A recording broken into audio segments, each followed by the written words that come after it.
NC State and then on to UMass. Yes, obviously disappointing that we wasn't able to get it done last week at NC State.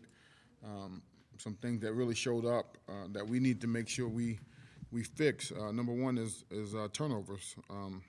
From an offensive perspective, we have to reserve the right to punt. I think that's got to be critical to our football team, and we have to do a better job at all positions protecting the football because the ball is the program. And then special teams. We lost the field position battle severely on special teams. Our inability to field punts and allow the ball to hit the ground and roll, our inability to punt the ball with any consistency to pin them back. And so for us, we have to be able to play a complementary style of football, and that means all three phases are doing their individual jobs, and we didn't do that. Defensively, played a heck of a game, holding that team to 170 yards of offense and making them feel uncomfortable the whole game. Obviously, they were able to score some points based on what our offense did and turn the ball over. But like where our defense is at, we got to continue to fight for that consistency on defense. I like how the players are responding, the way they're practicing, and what a great opportunity we have this week to come back home in front of our crowd. Hopefully, I know there's a push to get 20,000 fans there. Hopefully, they can come out and we can achieve that number because that makes a difference in the ball game. I think what I saw at practice today was a hungry football team that's anxious to play another game. Obviously, we're playing UMass, a team that, to me, is playing better as the season goes along. They played a good game last week against Miami of Ohio. Did some nice things. Obviously, Coach Brown is a defensive savant, and what he can do, creating different looks on defense from a 3-down to a 4-down, to blitz packages on 3rd down and in the red zone, to playing man coverage. He does a great job. He knows that scheme inside and out, and those players are playing like they have a great understanding. Offensively, everything runs through the quarterback. He's a big physical player that can beat you with his legs and with his arms. They do a nice job of building the game plan around him, where if you want to go heavy in the box, they're going to take a shot over the top. If you want to go light in the box, then they'll use him and the running backs, who I think are excellent players in the running game. So we have a tremendous challenge this week. We understand that our preparation will get us in position to play our best football. And to me, that's the most disappointing thing about last week. I didn't think we had a good Tuesday practice last week, and so that's been our emphasis, to make sure we practice the way that we need to practice to get ourselves fully prepared for this game. And was really pleased with what I saw this morning from the guys. They have a good look in their eye of how they're attacking the week, and hopefully we can continue that throughout the rest of the week. Also want to give a shout out to our compete team, our young freshmen doing an excellent job getting our team ready to play. We got guys on the compete team that's developing, and we want to try to maximize the 4-game rule as much as possible with as many kids as possible. And the thing I'm most proud about is, we haven't had a guy quit. We 5 weeks into the season, and not one guy quit our football team. And I think that's a testament to the culture of our team, a testament to the type of men we have in our program. And I think they like being here. So they are a joy to coach. We will continue as coaches to get these guys in position to be successful and allow them to be able to maximize their strength and minimize their weaknesses from a football standpoint. Coach, take nothing away from North Carolina State and the score. I mean, do you feel you beat them last time? I mean, you outplayed North Carolina State last week? No, we didn't beat them because we didn't beat them in the score. Outplayed them, maybe? Yeah, it's hard to say you outplay somebody and not win a game, right? I think what I can say is, we've got the program to a point where we can match up with those type of teams and it not be a disparity in talent. And so that's a testament to the coaches. That's a testament to the players. They've developed in our program. And like I said, most of our team is homegrown talent. And so we're going to continue to do that. We're going to continue to get young players in our program, get them developed, and then our job is to, try to retain them as best as possible, so we can have a team that can go play a Power 4 opponent and not be. I didn't look at it like it's a disparity in talent. We matched up well. We just didn't make the plays necessary to win the game. Coach, from an offensive standpoint, aside from turning the ball over, what were some of the things that you saw that you liked in the game against NC State? Yeah, I mean, I really liked how Ontario ran the ball last week.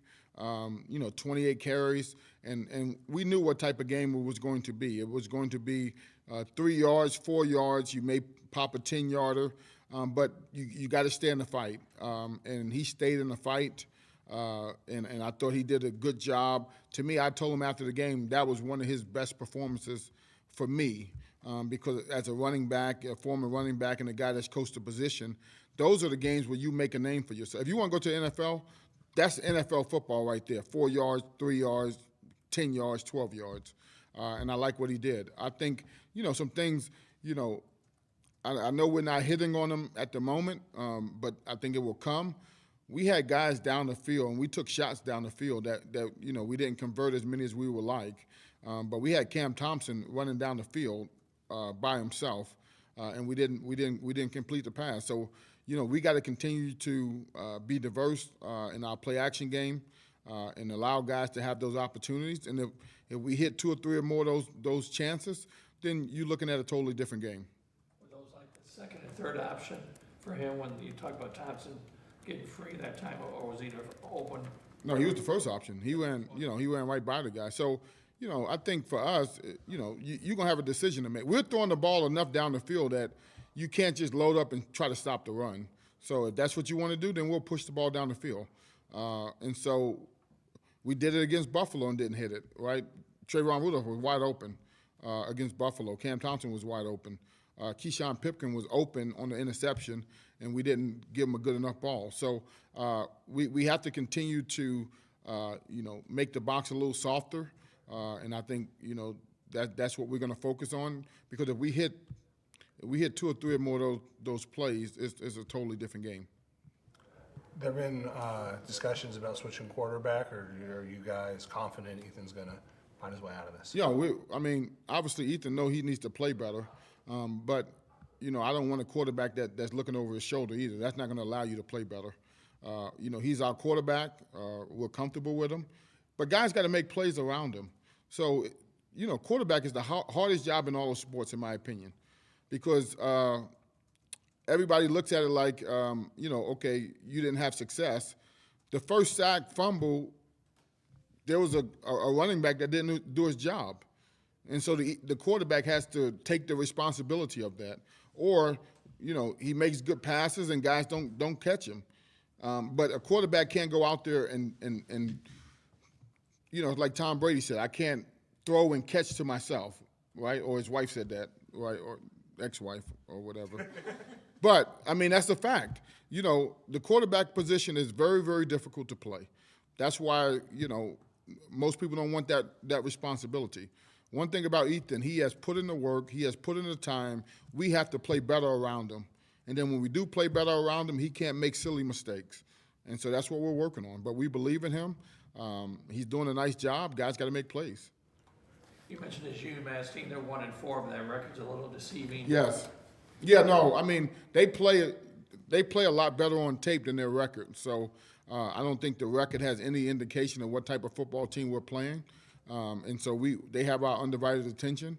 And we have to play our best football to give ourselves a chance to win. So I don't look at records, because you can't look at scores and say, okay, you should do this to this team. That's not how it works.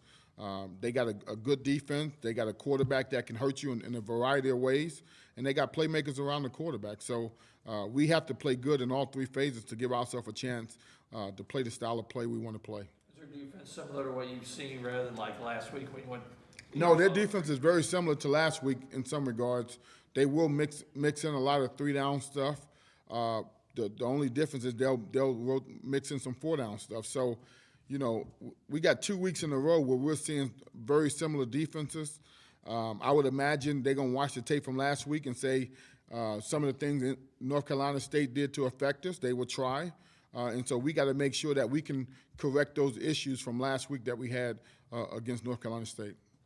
Coach, you mentioned that people would see the turnovers and immediately try to shift blame to Ethan, not saying within the locker room, but the people outside the locker room. But a lot of times throughout the season, he hasn't had that type of pressure in his face. What broke down with the blocking this week that needs to be cleaned up so it doesn't happen next Yeah, no, I mean, we didn't handle our rules very well. So, North Carolina State, they went cover zero blitz, right? But we have rules that can pick that up. Or at least get a guy for a guy, and then you have to win your one-on-one matchup. So, but guys have to follow their rules, and we didn't do a good job up front and at the running back position of following the rules of protection. And so, for us, if we follow the rules of protection, you can eliminate a sack, you can eliminate a sack fumble very, very easily if guys just follow their rules. And so that's not on Ethan. That's on us as coaches. That's on the guys that didn't handle their responsibilities on those individual plays. And then you're a quarter of the way through the season. I know you've had the ups and downs. You're 2-2 right now, and you only had one conference game. What's your general assessment of where the team is at and where you want to be? Yeah, I mean, obviously we understand we can potentially be better than what our record shows at the moment. But we still got a lot of games to play and a lot of things to look forward to. So, what I told our team this morning is you can't grow being comfortable. You grow from being uncomfortable. And right now, 2-2 is not a comfortable situation that we wanted to be in. But if we don't learn the lessons from the last 2 weeks and apply them as we continue to move forward, then the same things will continue to show.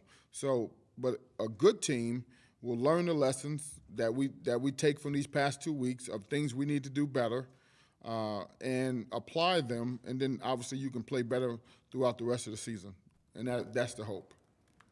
Despite the 2 turnovers last week, I mean, he still had a chance to win. I mean, in the fourth Yes. quarter. So that's kind of positive from that game. Yeah, no, I mean, to say we were -4 in the turnover battle and it still was a one-possession game tells you the type of team that we can become. Now, we have to clean that up. We have to understand if you end every drive with a kick, you got a good chance to win. That's the type of team we have. So if we can end every drive, whether it's a punt or an extra point, but if you end every drive with a kick, we'll put ourselves in a lot better position to win games. You're hoping that punter would be a weapon for you later in the season with field position and so forth that he can. Yeah, I mean, we have to punt the ball better. That's a fact. The guys are protecting the punter, and with the way our defense is playing, every yard decreases their chances of scoring. And so that's what we have to focus on, flipping the field. Because they flip the field on us, right? I think every punt versus our punt, they gained 12 yards of field position. Well, they increased their chances of scoring that much more because they had shorter fields.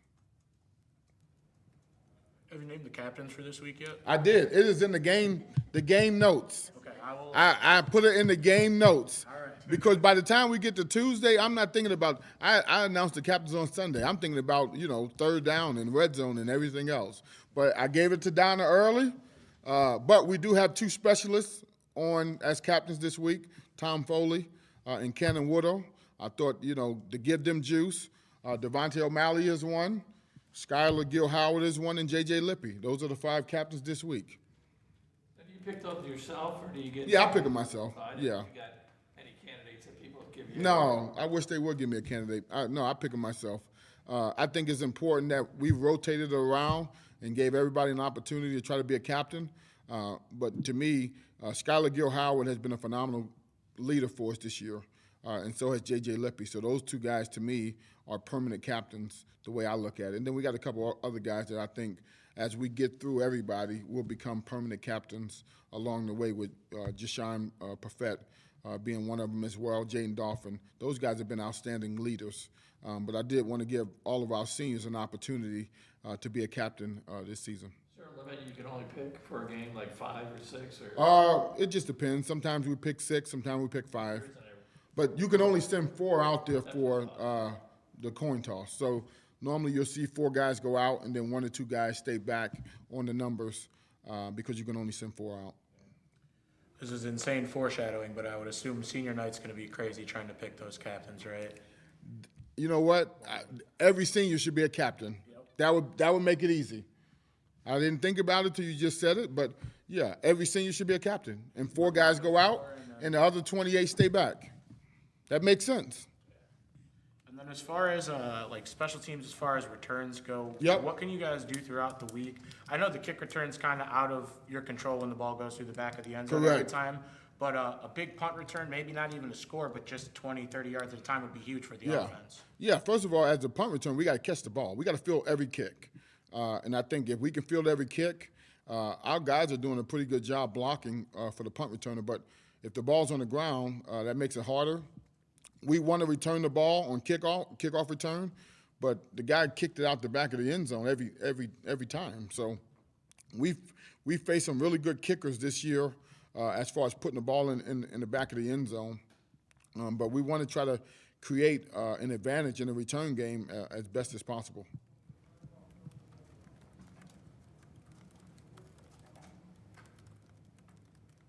Is there anything else for Coach Hammock today? I know you got a morning game. Are you guys still staying out of town on the home games? No, we're not. You know, the MAC did away with that a couple of years ago as far as but then they allow teams to do it again, that they can stay at a hotel. So we may look at doing that, finding ways to be able to play better at home. You know, I got some different ideas about that. You used to go out of town, I know. We used to, yes, stay at a hotel, but then I think it was COVID. The MAC said that's not necessary, but then the next year they came back and said that you can if you choose to. Obviously, it's an expense, right? But you know, 11 o'clock game is perfect for us. We practice in the morning, so we'll be excited to play. It's probably 3 hours later than what we normally practice. So, I mean, get up and play, and then the young men have the rest of the Saturday to enjoy college football and student life. All right, very good. We'll let Coach Appreciate it. Thank you, Coach.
All right, thanks to these guys for joining us today.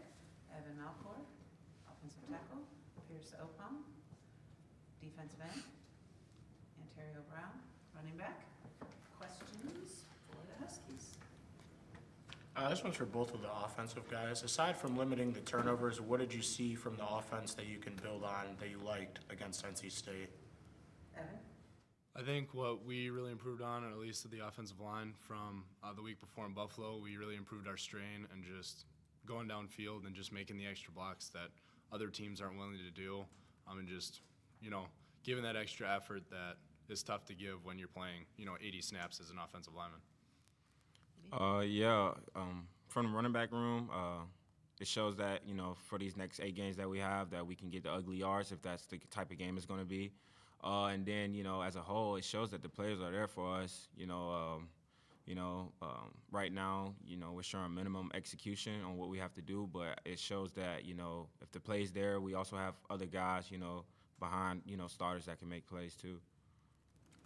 Tara, what's it like coming out of a game like that with the ugly yards, like you said? You know, it's not 100 yards, it's not a flashy number, but Coach said it might have been one of the best games you've played. Just kind of what's it like, looking back on that game and knowing what you contributed? Yeah, no, it's definitely one of my tougher games. Just, showing that skill set of my game, I'm able to go get the 3-yard gains to keep the chains moving. But if, 5 years from now, if I was to look back on that and, see how I was running, I would say, in that moment, in that situation, with the crowd and everything, to be able to go get that first down for my team, it shows that, what type of player I was in that moment. Pierce, for you guys, it's another week where you held an opponent to under 200 yards. What worked so well for you guys to keep their offense off the field and get your guys' offense back on the field? Last week, I just felt like our defense is old. We got an older group, so we just have a good connection with everyone. And I feel like we play at a high level on all levels of the defense, from D-line to the secondary and linebackers. And I feel like since we've just all been on the same page, we've been able to execute all of our plays, and it's been showing out. And then I know the defense has had a couple weeks since they've had like one of those crazy games where you get a couple of turnovers. I know Coach Hammock has mentioned that it's been an emphasis in practice. What do you guys have to do to get back out there and create turnovers? Because I know people always see the person that gets the interception or the fumble as the person that made the play, but usually it's a whole team effort to create that turnover. Yeah, simply we've just been trying to, like Coach Hammock has said before, we're just putting an emphasis in practice as well, just punching at the ball. And also just like with the complementary aspect that works with defense, saying a D lineman gets pressure on the quarterback, will force like a bad throw, which can help our secondary turn the ball over, and just vice versa with them locking them up, we can get a potential strip sack. And so it just goes both ways. I feel like that'll be a good way to increase our turnovers and takeaways. And Chairman, you look at UMass, a win on Saturday would be like a good jump start because the rest of the season, you guys are taking on MAC schools. If you come up with a win on Saturday, but that'd be a pretty good jump start for you guys with the MAC conference ahead. Oh, yeah, for sure. It definitely bringing in a lot of energy for us. Losing 2 games, 2 tight games, it's never fun, but to get that momentum and confidence in this team would mean a lot, great team we're finna face. So, yeah, this win right here, could be definitely another tone setter, for the back end of this season. And then for both the offensive guys, Coach Hammock talked about on the turnover plays that some assignments were missed. He didn't say any names, obviously, but he just said people have to be better at picking up their assignments throughout the play. What did you guys see on the turnover plays that maybe next time you could pick up that, or someone could pick up that it won't happen again?